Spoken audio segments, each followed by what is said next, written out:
আমার নবী রাহমাতাল লিল আলামিন নিজের সন্তানের চাইতে ইমাম হাসান এবং হুসাইনকে কোনো অংশে কম ভালোবাসতেন না, বরং বেশি ভালোবাসতেন।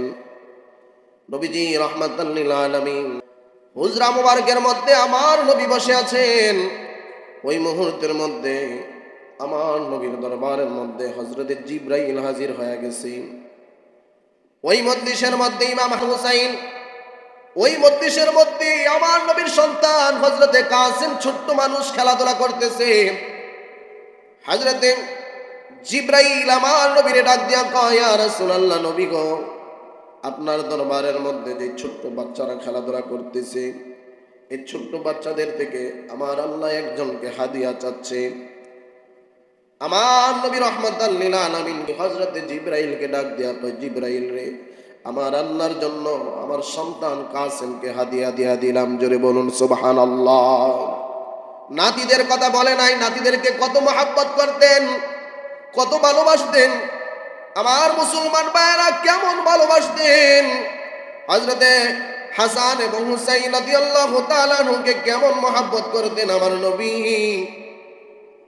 হযরতে ফাতেমা রাদিয়াল্লাহু তাআলা আনহা, স্বামীর নাম কি বলেন? হযরতে ফাতেমা রাদিয়াল্লাহু তাআলা আনহার স্বামীর নাম কি?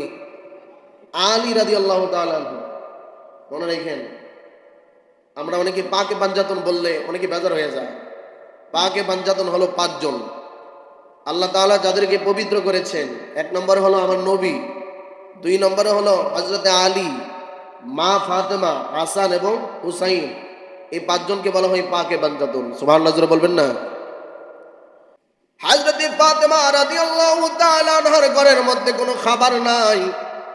3 দিন হয়ে গেছে, কোনো খাবার নাই, কোনো খাবার নাই। ছোট্ট সন্তান হাসান এবং হুসাইন রাদিয়াল্লাহু তাআলা আনহু খাবারের জন্য মার কাছে কান্নাকাটি করতেছে, মা, আমাদেরকে খাবারের ব্যবস্থা করে দাও। ও আম্মা, ক্ষুধার যন্ত্রণা আর সহ্য করতে পারতেছি না। হযরতে ফাতেমা রাদিয়াল্লাহু তাআলা আনহার কাছে বারবার খাবার চাই, আর হযরতে ফাতেমা রাদিয়াল্লাহু তাআলা আনহা চোখের পানি ছাইরা ছাইরা কান্দে। ওই মুহূর্তের মধ্যে হযরতে ফাতেমা রাদিয়াল্লাহু তাআলা আনহা আদরের দুইজন সন্তানকে সাথে নিয়ে আমার নবীর দরবারের মধ্যে চলে গেলেন। আমার নবীকে ডাক দিয়া কয়, ইয়া রাসূলুল্লাহ, ও প্রাণের আব্বা, আপনার কাছে আসছি একটা আরজি নিয়া। আমার নবী ডাক দিয়া কয়, ফাতেমা রে, কোন আরজি নিয়া তুমি আমার দরবারের মধ্যে আসছো? হযরতে ফাতেমা রাদিয়াল্লাহু তাআলা আনহা ডাক দিয়া কয়, নবী গো, আজকে 3 দিন হয়ে গেল আমার ঘরের চুলা জ্বলে না, আমার ঘরের মধ্যে কোনো কিছু নাই, আমার ঘরের মধ্যে খাবারের কোনো ব্যবস্থা নাই। আমরা তো বড় মানুষ, আমরা সহ্য করতে পারি কোনো না কোনো মাধ্যমে, কিন্তু আমার কলিজার টুকরা দুইটা সন্তান হাসান হুসাইন, এই দুইজন তো সহ্য করতে পারে না। ও আব্বাজি, আপনার হুজরা মুবারকের মধ্যে আসলাম, আপনি একটু খাবারের ব্যবস্থা করে দেন। যদি আমার খাবারের ব্যবস্থা নাও হয়, আমার এই দুইটা সন্তানের খাবারের ব্যবস্থা করে দেন।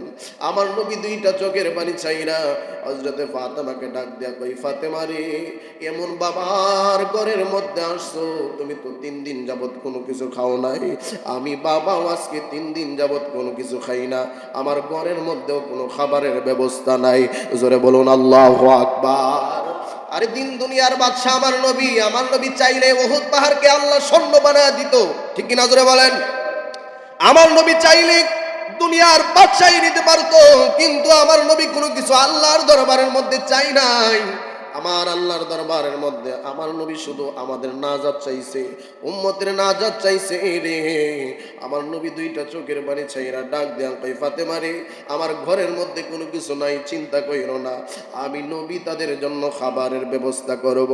আমার নবী রাহমাতাল লিল আলামিন ওই মুহূর্তের মধ্যে ঘর থেকে বাহির হয়ে গেছে খাবারের ব্যবস্থা করার জন্য।